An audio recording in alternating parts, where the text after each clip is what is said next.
But back to tonight. It's just after 11 o'clock.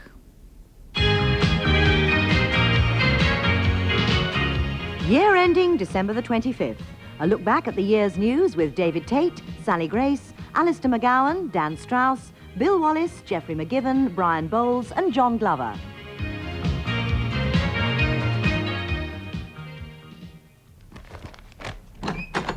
Oh, there you are, John. Do you know what time it is? It's 5 a.m. Oh, you've opened all your presents. Not quite, Norma dear. Only 75% as I would approximate. And look, already I'm showing a profit. Indeed, I'm sure this matching socks and handkerchief set costs more than the Mr. Price Right Pour On aftershave I sent to the cabinet. That's not quite the festive spirit, John. Anyway, dear, happy Christmas. And a not inconsistently joyous Yuletide to you, my wife and spouse. Oh, look, this is from Lamont. A bottle of cheap champagne and 20 raffles. Oh. And he's left the receipt in. Oh, look, here's a present for me from David Mellor. Ah. How nice. I didn't know you used peppermint foot lotion. No, dear, you wouldn't. Well, since we're up, I may as well put the kettle on. Well, the electricity's still off peak. Yes, good idea. What was that? Oh, you Sounds like James is up. Remind me to put some fresh swear boxes out, Norma. Ah, we got a card from Neil Kinnock. Look, Merry Christmas and a Happy New Year. I don't think much of that. Well, it was very nice of him to remember us. I'm sure he's terribly busy now he's... Popular? I can't imagine why. After all, he did lose the election. Yes, he always was quite lucky, too. And in our post-election poll of polls, we can see that 40% of polls were wrong, 26% were very wrong, 19% were laughably wrong, and the other 15% were obviously completely made up.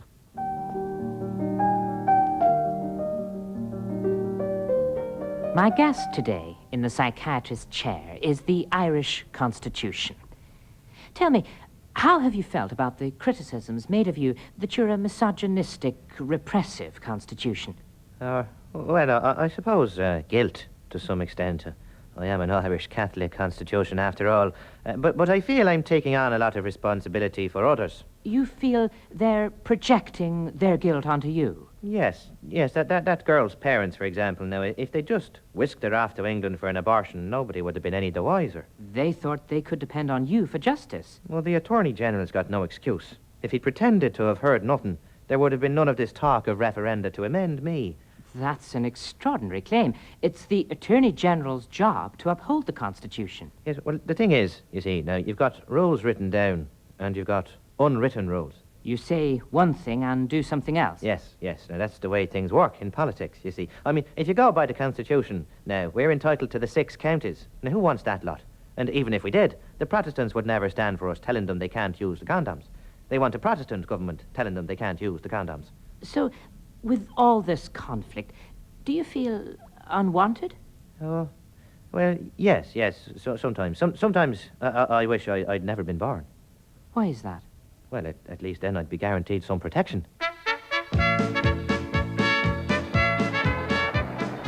Go on, Webby, get stuck in! Take his legs, PSA! Gary, son, sorry I had to relegate you to the subs bench. Oh, that's all right, boss. It's an honour just to be in an England shirt, really. I'll just pop off and prepare the half-time drinks and clean the changing room. Yeah, no, better not, son. Oh, right. I might have to throw you on for the next 45 minutes. Oh. Hursty's having a bit of a bummer. Well, he'll be very disappointed. Shouldn't he be given a little more time to prove himself? After all, he is the future. No, we need some fresh legs out there, and you're the man for the job. It's very nice of you to say so, boss. I'm chuffed. I do feel sorry for Hurst, though. Right, there's the whistle. Gary, you're playing the second half. Yeah, but only if you're sure, I'm boss. sure. Now go and get changed. OK. Well, Laurie, I think dropping Gary has definitely done the trick. Really? Oh, yeah, I've never seen him so fired up and angry. Well, I don't know. I thought it was a shocking service. Whatever happened to the shepherds watching their flocks by night? Probably been nobbled by the French farmers, Dad. That's enough of that obtuse language. Thank you, James. And what about I saw 3 ships a-sailing in... Held up by the gap dispute, I expect, dear. I'll go and warm you up a can of lager and lime, shall I? And wash the salt off some peanuts? Thank you, dear. Now, time to begin calling my fellow world statesman, I surmise. I really should proffer the compliments of the season to Paul Keating, maintain cordial relations with the Commonwealth. In Australia, it'll cost a fortune. Blood oath. It's that pommy Drongo Major.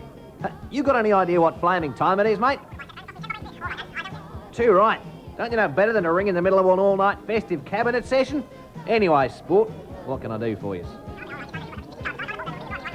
You what? You got to be flaming joking, mate. She never paid for our bushfires. I'm not chipping in just because her windsurf board's had a bit of a scorchy. Well, if it's that old, why don't she buy a new one? Look, old mate, I gotta go. My Chancellor's looking a bit crook, and we got to get him to the little Bruce's room so he can look for the light at the end of the tunnel, if you catch my drift. Ha ha ha! Happy Christmas, mate, and a Merry New Year.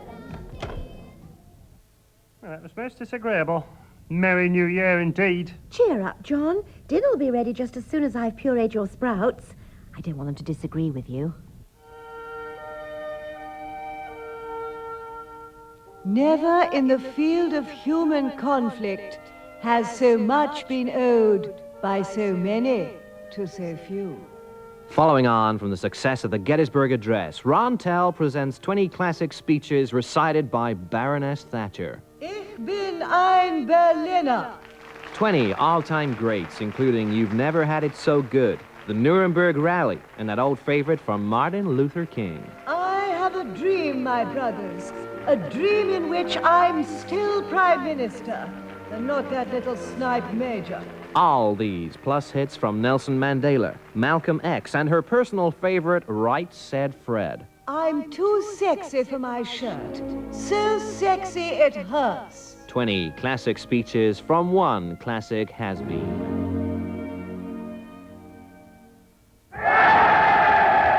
Thank you again, George Michael. Thank you, London. You're beautiful. Freddie, we love you. Before I go, I'd like to say something very important. By the end of the century, 40 million people on this planet will have AIDS. These people, and they may include some of you, will die slow and horrible deaths. It's a terrifying thought. Well, thanks for listening so carefully. You've certainly proved those people wrong today who say that rock audiences are mindless and trivial morons. So on with the show. Let's have a big Wembley welcome for our next special guest, ladies and gentlemen, Elizabeth Taylor.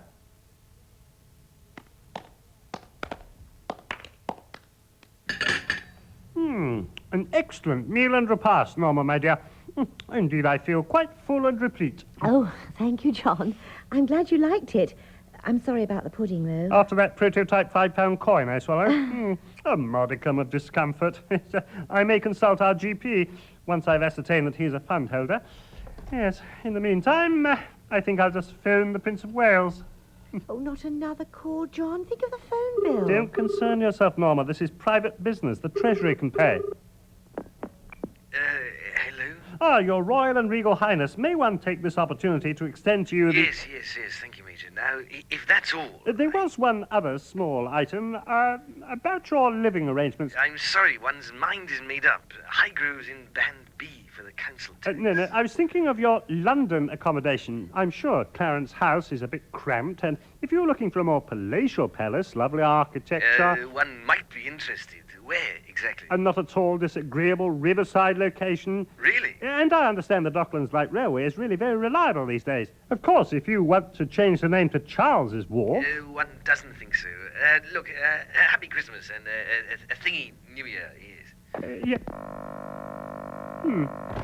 Not inconsiderably disappointing. Ouch. Ooh. Oh, Ooh. Is that money giving you trouble, dear? Ah. September 1992. The pound falls out of its permitted ERM band, and the Chancellor appeals to Germany for help. Bonn responds immediately. 20 minutes ago, our friends at the Bundesbank informed us that they have declared sterling out of play. This means that the pound is, well, it's abolished. All money is worthless. Only temporarily, of course. In London, the stock market swiftly learns to adapt. But sell cows! Sell cows! Buy goats! Horses have risen 2 chickens against the donkey! For the rest of Britain, the future looks bleak. Excuse me, my gyro hasn't arrived. Oh, let's see. Ah, Mr. Bodle, you should have been informed that all income support claimants have now become bonded serfs of the British state. According to our files, you're due to be shipped to the continent as part of a tribute payment to the German Chancellery.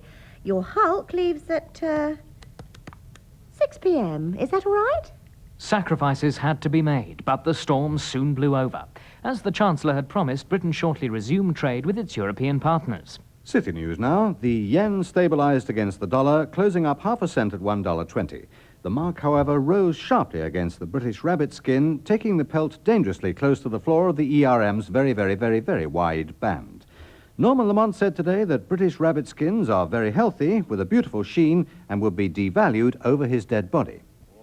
All right, chap, settle down now. Let's get on with picking the England squad for this year's tour, shall we? Yes, we shall do. Right, well, obviously, Gooch. Oh, Gooch, yes, Gooch, yes. He's the one with the moustache, isn't he? Yes, that's the one. He'll be captain. Captain Gooch.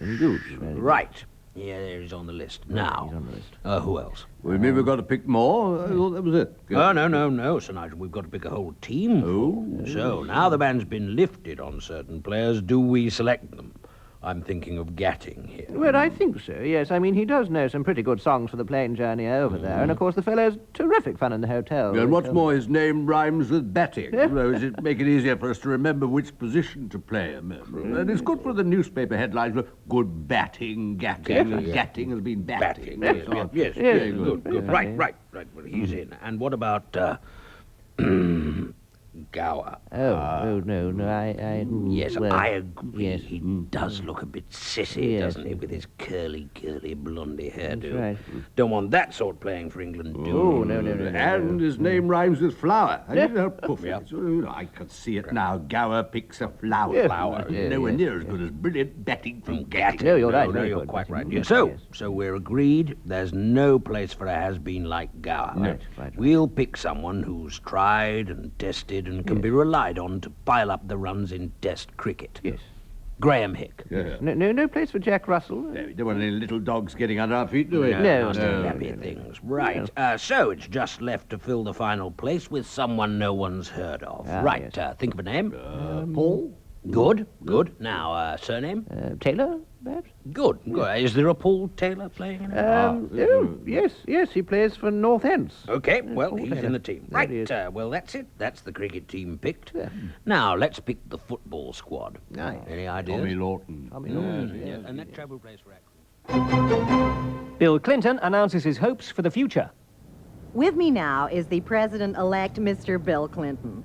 Mr. Clinton, what do you see as your prime objectives? We're entering a new age of peace, hope, and love, and I want to be that new age president. I take as my model the glorious era of Kennedy, Dillon, and Hendricks, and I tell you plain, all you need is love. So what will be your first actions as president?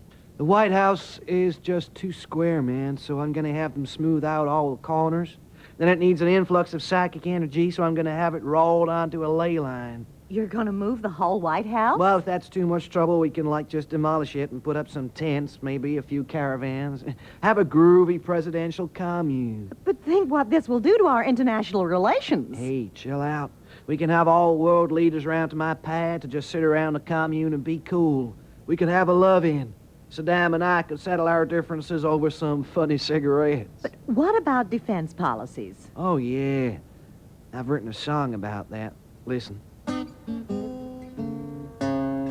Some people in the world are nasty. An excellent speech and peroration by Her Majesty, as usual. When I think of the trouble she's had this year, Norma... Oh, I know, John. Children can be such a problem. No, I was referring to her decision to partake of the Inland Revenue Scheme. I offered to help balance her books, but she seemed strangely reluctant to accept. Probably thought you were too busy, dear. Ja, hallo, Chancellor Cole. Ach, Johann, so, future ex-president of the EC in 6 days, 8 hours and 40 minutes time. Not that I'm counting, of course. What can I do for you? Yeah, das Bundesbank is a very fine organization. Of this I am aware. I will check, although you understand that trainee jobs normally go to German nationals. What is the name of your applicant? Ah, I see. Lee Pemberton. I'm sorry, Johann. No can do. Perhaps you could try running the, how you say, Welk stall? Yes, they lost that much. That is very funny and appeals to my German sense of humor. Well, how you say, good Christmas and ein pleasing New Year and old lang synen, ah? Ladies and gentlemen, the Grimethorpe Culinary Band!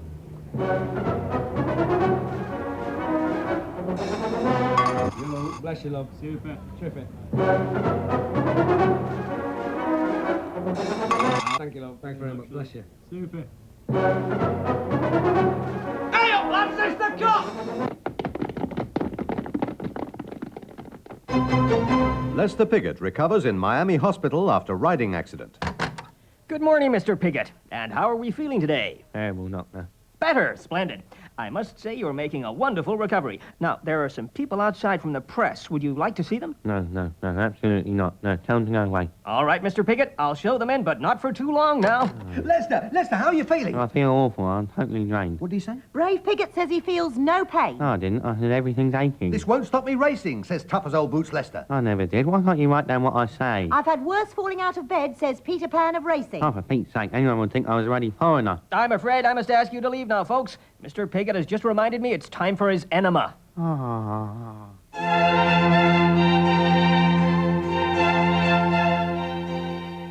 Okay, the heavy sound of Mr. Anton Vivaldi there, with a little help from Nigel Kennedy, of course, and the Four Seasons. You're listening to 3 FM. You know where that's at, don't you? Somewhere between Radio 5 and Total Oblivion. And this is yours truly, PBP, Piers Burton Page. And now I believe we've got a caller on the line for our Going for a Burton competition. Fiona in Sussex, are you there? Yes, I am, Mr. Burton Page. And is there someone special in your life at the moment? I'm sorry? I have to ask this. Have you got a boyfriend? I've been married for 30 years, if that's what you mean. Oh, wow, we've got a real giggler here. No, we haven't. Well, anyway, the competition, I asked who composed the Four Seasons. It was Vivaldi. Well, let's see if you're right. Well, that appalling sound effect does mean you are right, Fiona. We'll get that T-shirt off to you straight away. Now, are you large, extra large, matronly, or back of a bus? I beg your pardon? I suppose you want a signed photograph of yours truly, PBP. No, not really, no. Oh, well. And so, on to our next waxing, Anton Vivaldi and his big hit from 1725, The Four Seasons. Ah, there, Norma. I think you'll find I've won and triumphed. All my cheeses are in the centre of the board. Well done, John, dear. I must admit I've never seen this version of Trivial Pursuit before. It is excellent, isn't it? I thought the questions about sheep meat set-asides particularly witty. And as for the double-point bonus for a definition of subsidiarity... Yes, dear. I thought you'd never stop. What shall we do now? Watch a video? I've got your favourite. The Sound of Music, the cleaned-up version. Oh, I can hardly wait. I'll be with you in 2 shakes. Yo, Clinton residence, Cheech the butler speaking. What do you want? Hey, Chief, it's some limey on the gray phone for you. Okay, guy. Hi, who am I speaking to? Well, I'll be. Good to hear from you, boy. Say what? Special relationship? Well, it was all a long time ago, and Hurley and me have talked it over. And... Oh, that special relationship. Hey, don't you concern yourself about that, Jim. Everything's A-OK. Well, nice of y'all to call. Hey, anytime you're in Little Rock... Huh? Oh, mighty fine celebration, and you?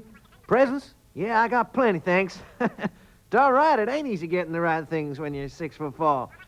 Yeah, with a tendency to weight gain, yeah. Size 11.5 feet. yeah, I still dress on the right. How's Chelsea getting on with the silly name counselor?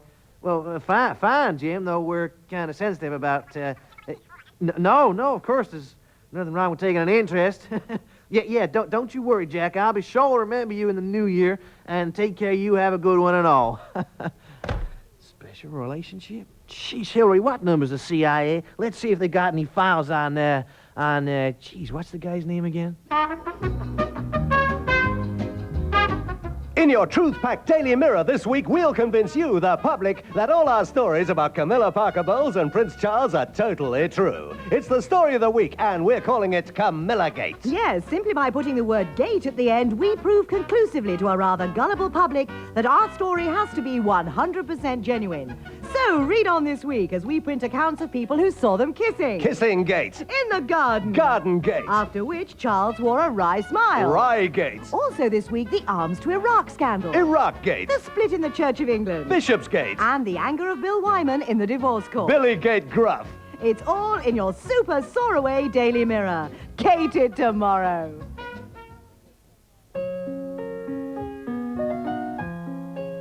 On Friday, the 20th of November, 1992, Elizabeth Windsor's simple 1,000-room castle caught fire. It was the nightmare every several homes owner dreads. The flames destroyed a 17th century roof, some valuable paintings, and a number of priceless fittings. Our man arrived within 24 hours, and despite the fact that Mrs. Windsor is the richest woman in Britain, was not insured, and had failed to take the most elementary fire precautions, he immediately presented her with a cheque for £60 million, with more to come if she needs it. The Conservative government. We won't make a drama out of a crisis. If you're the Queen, that is. Yeah, Morton. Hi, Andrew. It's Diana. Oh, yeah. Look, you'll have to add another chapter to the book and rears to it. Well, I've already done that. No. I mean another chapter. Chaz and I are separating, you know? Really? A royalty split? Oh, thanks. I could really do the money. No, wait a minute. What I meant... No, I didn't... Well, Norma, Christmas Day or no, it's well past our retiring and going to bed time. Oh, no, who on earth at this hour? I'll get it, dear. Oh, what a nice surprise. Do come in. Look who it is, dear. Good evening, John. Compliments of the season. Lamont! You're not looking for an off-licence at this hour. Why are you carrying a lump of coal? Is Heseltine been having trouble with his front drive again? Oh, no, Prime Minister. I am, in fact, first footing. Well, aren't you a bit early, Norman? That's meant to be New Year's Eve, the 31st. Really? Oh, you see, I mislaid my diary, so I thought if yesterday was the 24th, and 30 days hath September, April, etc., take away the shortest day, and I worked it out on my fingers, it must be New Year's Eve. Well, I've heard of seasonal adjustment, Norman. Well, while you're here, perhaps a small amontillado? It is British. Oh, thank you, John. A very Merry Christmas, Norma, and to you, John, a prosperous New Year. Oh, no! What is it, dear? What is it? I phoned Mr. Keating, Herr Cole, President Clinton, all the people who matter, with convivial felicitations, and the only person to say that was Lamont. Say what, dear? Well, did you hear him? He was the first person to wish us a prosperous New Year, and you know what that means? No. Tell her, Norman. Certainly, PM. You see, all the foundations are in place for a return of consumer confidence. I can sense the green shoots of economic recovery. Oh, John, don't cry. There's always 1994. Was it something I said? Year Ending featured David Tate, Sally Grace, Alistair McGowan, Dan Strauss, Bill Wallace, Geoffrey McGiven, Brian Bowles and John Glover. The sketches were written by Michael Dines, Georgia Pritchett, Dave Single and Ivan Shakespeare, Barry Atkins, Paul Powell, Jim Walton, Crispin Belcher, Andy Riley and Kevin Cecil, Al Murray and Ben Moore, Rant and Anil Gupta. The producers were Gareth Edwards, Louise Coates, John Naismith and Caroline Leddy.